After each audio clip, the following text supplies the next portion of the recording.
to another book review. Do I have a pitch perfect song in my head? Maybe. Is it playing on repeat? Maybe.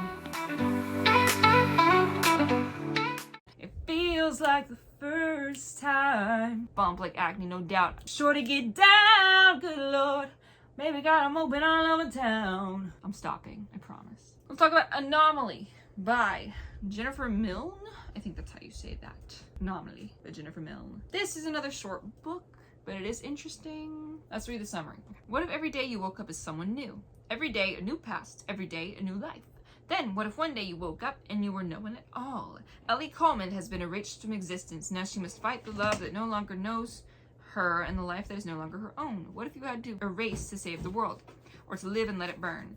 3 years. Wait. So let me start with positive for this, because I have a lot of thoughts. Positive, it's interesting. It's written in a way that you understand what's happening to her. Basically, it's like she's falling through all these parallel universes at once. Every second, something else is different, like the color of a shirt, or the gender of a person, or the hair color of someone, or a painting on a wall, or even if a wall exists. And it's been happening for the longest time. She's been going to therapy for it and whatever, and then one day she started lying and saying, no, everything's better. She doesn't know why it happens, it just started happening. This book does have some Christian themes in it, although it uses a specific word that I feel like no Christian should use, but okay. It had an interesting premise. I don't think the summary encapsulates much of the actual story, but it is such an interesting concept. Now for my thoughts. 1 or 2 of the chapters changed point of view abruptly. The book cover, if I remember correctly, was created with the help of AI, generative AI, if I remember in the author section at the end. It makes me hope that the story wasn't written by AI. I'm not saying that it was. I'm just saying a lot of the times, if there's an AI book cover,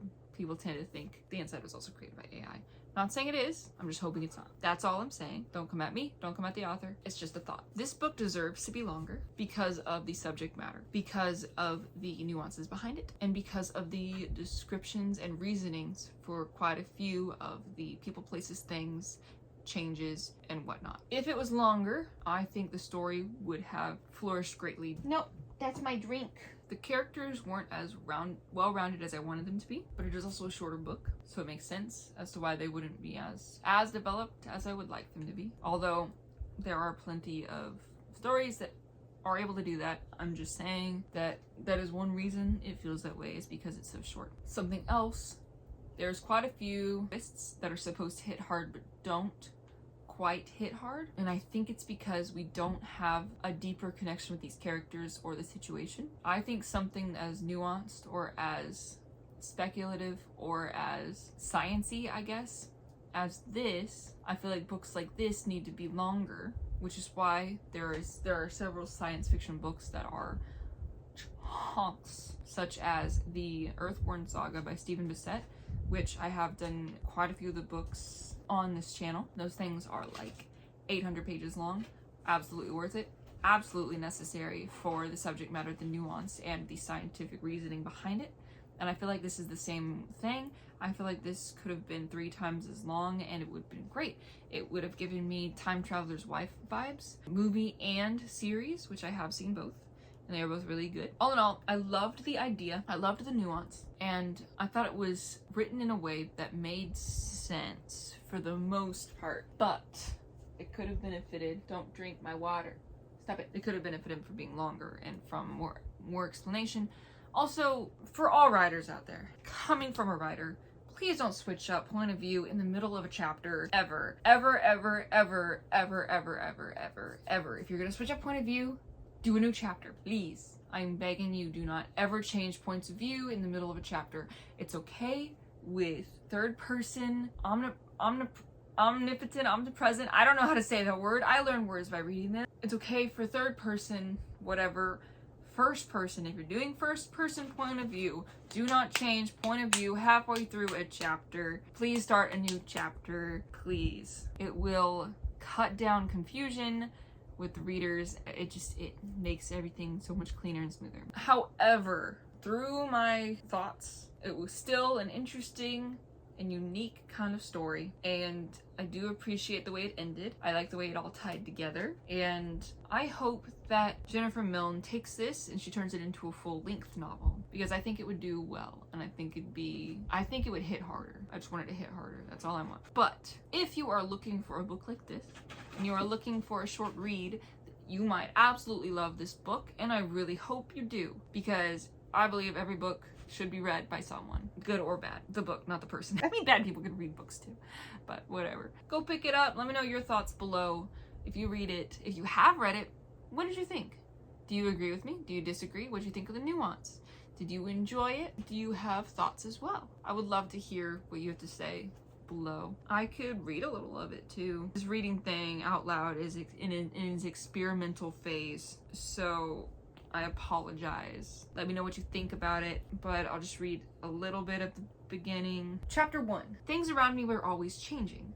Now I know what you're thinking. That's life. Time moves forward. Things change.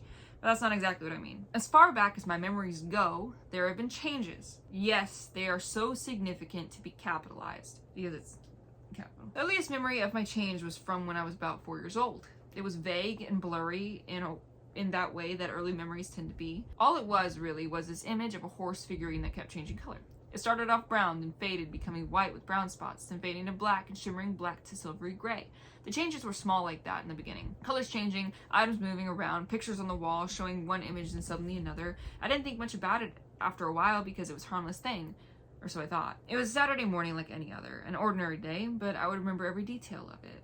I remembered the plot of the cartoon I watched. I remembered the way the hair felt on my skin, light and cool. I remembered the house smelled of fresh gardenias that my mom had just brought in from the garden. I was 6 years old and was downstairs watching TV, waiting for my parents to wake up. I didn't go in to get them up anymore after I walked in on something that had resulted in a very long, uncomfortable talk with Mom.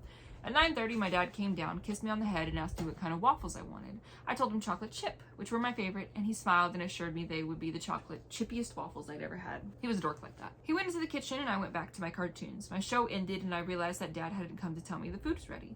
I got up and went into the kitchen, where I found Mom sitting at the counter smoking a cigarette. She would have had to walk past me to get to the kitchen, and I don't remember her doing so. "Mommy, why are you smoking?" I asked with a shock. She didn't smoke. She looked at me funny as she blew out a long plume of smoke. "Are you feeling all right, sweetie?" "Yeah, I looked around the kitchen but saw no sign of Dad." "Where's Daddy?" She stamped out her cigarette, came over to me, and felt my forehead.